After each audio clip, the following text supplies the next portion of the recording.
Elijah, how are you, brother? Do you hear me, champ? I hear you. Can you hear me? Perfect, perfect. How are you? Very good. How you doing? I'm good, man. Happy to have you back on the show. Thank you for coming on. Um, I'm correct, right? You're back March 30th on the Earl Spence, excuse me, on the Keith Thurman and Tim Tszyu card. Yes, sir. I'll be back. No opponent yet, though. Just a date, correct?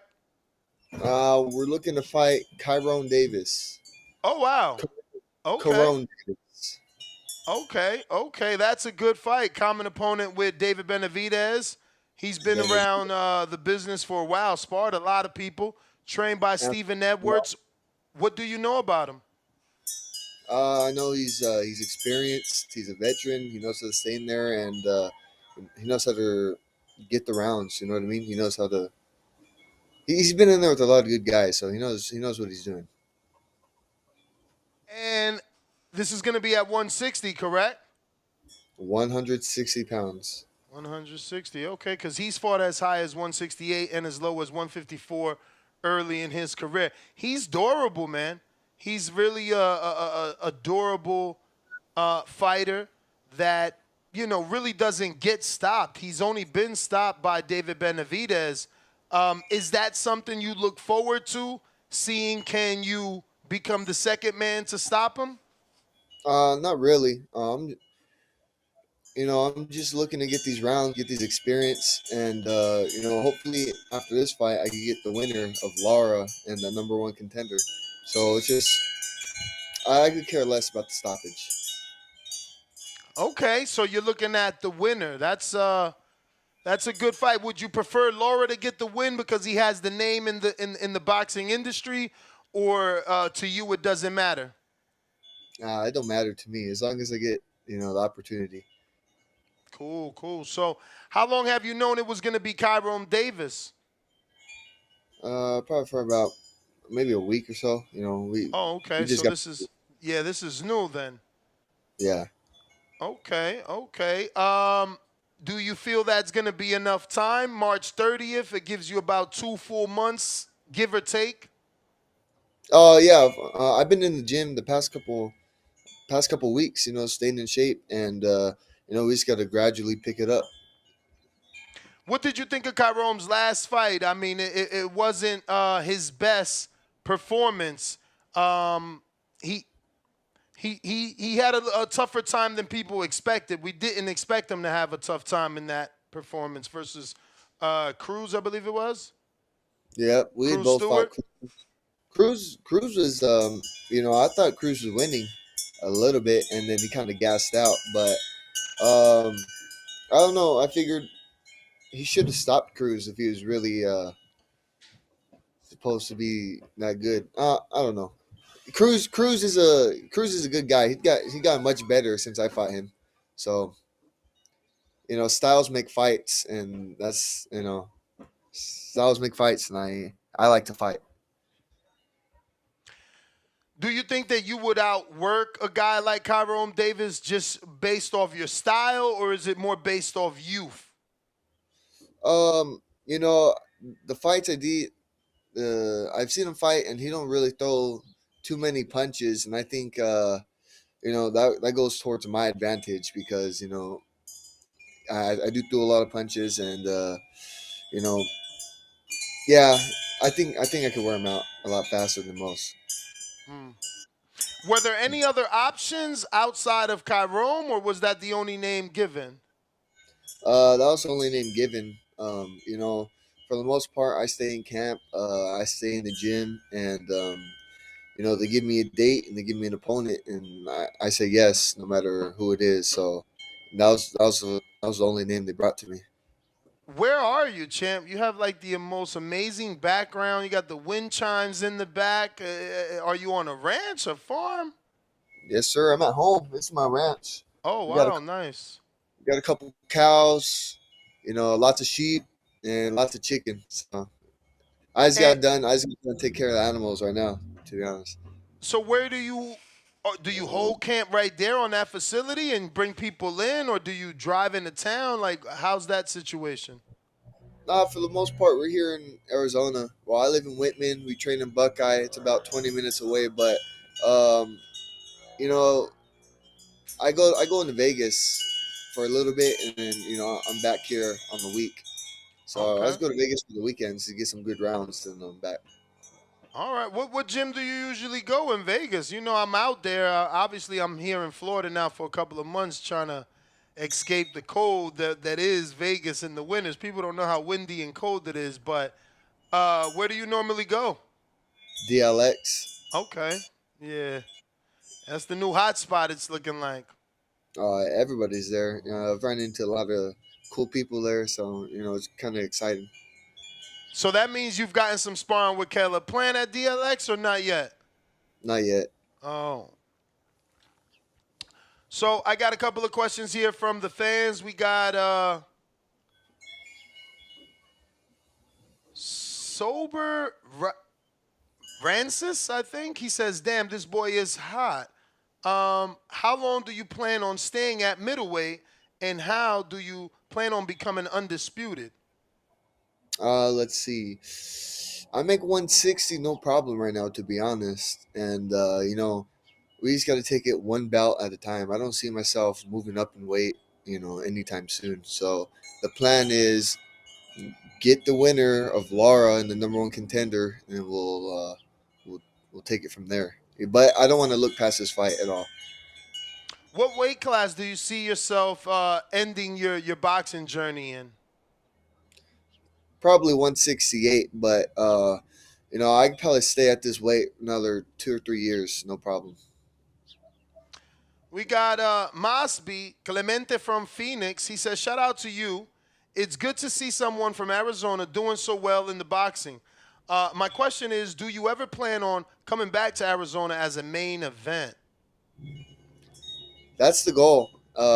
That's our goal. Hopefully, I become a world title holder. I can become a world champion, and maybe I could defend it a couple times in Phoenix. I was born in Glendale, grew up a little bit in Avondale, and I'm in Whitman now, so I never really left Arizona. I'm about 40 miles away from downtown Phoenix. So Were you able to attend the Bam Rodriguez event that just took place there not too long ago? no, I did not go to that. I also didn't go to the John Ryder fight as well. Um, yeah, I like to stay at home, to be honest. Best seat I in the don't. house. Yeah, I feel like exactly. I feel like the angle that the cameras give us are better than the angles that some of the judges have because they're stuck to one side of the ring. So I've seen a couple of fights in person, and they look like really good fights. And I've seen fights on TV, and it looks like a totally, it looks like a totally different fight. I remember Yeah. I'd seen the Mark Masayo versus Figueroa fight in person, and I thought Figueroa won it easy, no problem. And then I seen it on TV, and it looked like a little closer fight. Mm. I don't know, it's different. I got Flacco 38 from Sacramento, California. If you could name your next two opponents, who would they be? So you already said Laura Zafara winner. Is there another name out there? Nope. I'm not looking that far. I gotta take it one step at a time. And as of right now, I got Kyrone Kyrone Davis. Davis. That's right. Um, do you think that he has the power?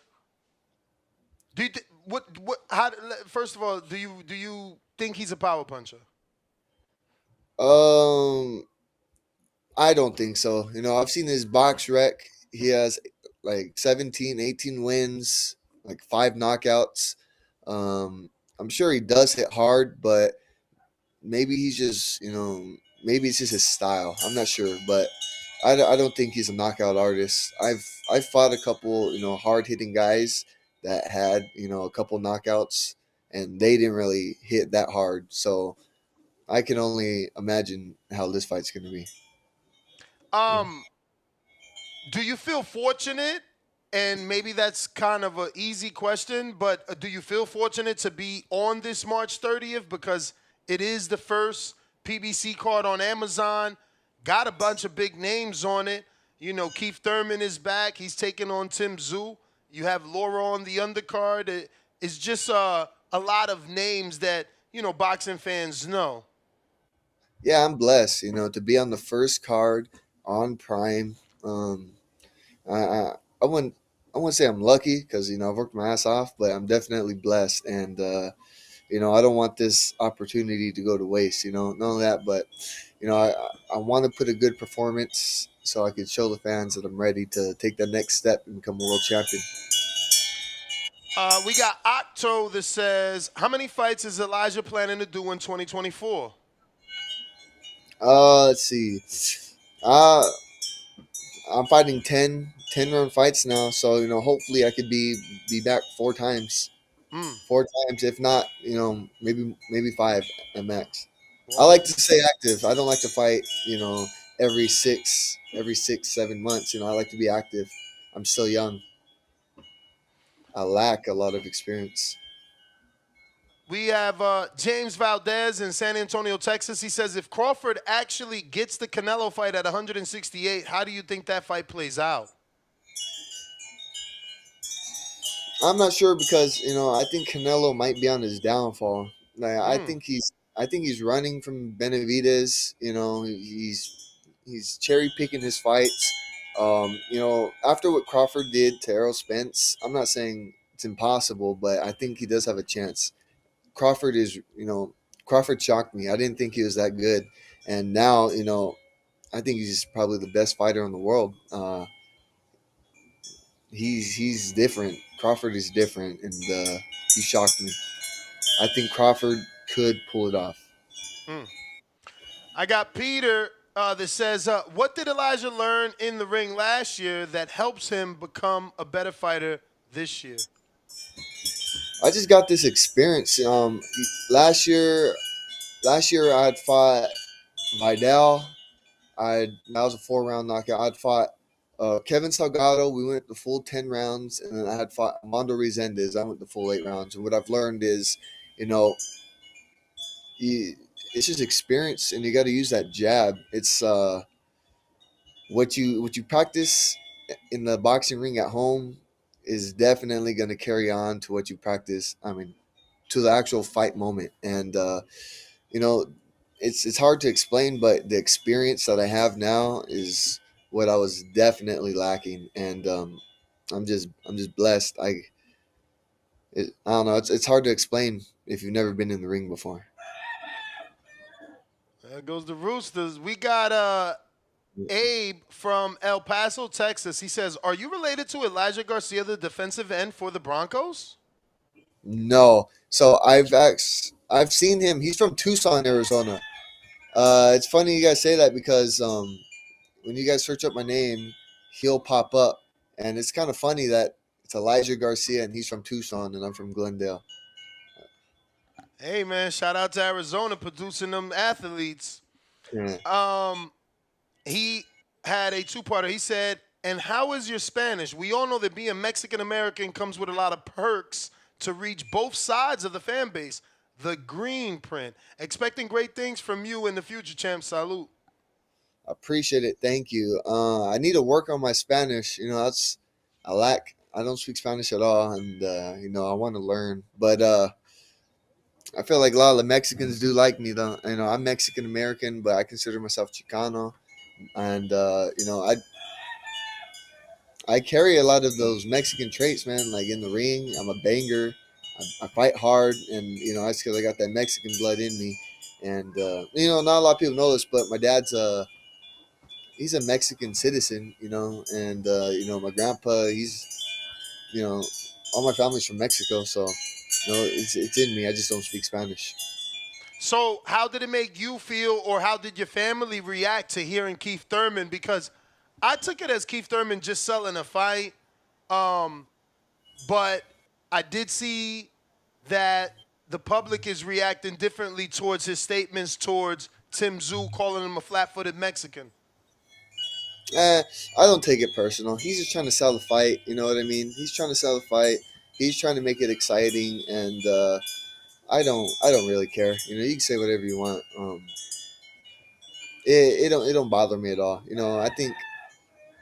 I think a lot of the people that haven't fought before or been in the ring, they don't understand the other side of boxing, the business side of selling the fight and stuff like that. So I don't take it personal. Never met Keith Thurman, but I'm sure he's a really nice guy. Well, champ, those are all the questions, man. Can you give out your social media for anybody that isn't following you? And if there is anywhere you want to direct them in terms of ticket sales, please do so. But we do appreciate you coming on and giving us an update. You still got a whole 2 months out, so we would look forward to getting you back on maybe mid-March just for another update. Yeah, I appreciate it. Appreciate all my fans. I do it for Arizona. I do it for my family, and you can follow me on Instagram at _ Elijah Garcia _ I'm on Facebook, Elijah Garcia. I'm on Twitter's Elijah602 Garcia. Um, Thanks for having me on. I appreciate it. I see you all over Instagram. It's kind of exciting to be on here, and I'll be ready to put on a show and to prove the world that I'm going to be a world champion soon. So Now, I appreciate you, champ. You see us on Instagram. We see you on the big screen doing your thing, and we're honored to have you on the show. Look forward to getting you back on, and best of luck with the big win. appreciate it. Thanks. There you have it, ladies and What up, gentlemen. YouTube family? Don't forget to hit that like button. Subscribe to the YouTube channel. Help us get to that 1 million subscribers. We're on the road to 1 million. And obviously, we have other great content on our Patreon channel. So since this video is over, head on over to our Patreon and check out all the exclusive content or right here on our YouTube members.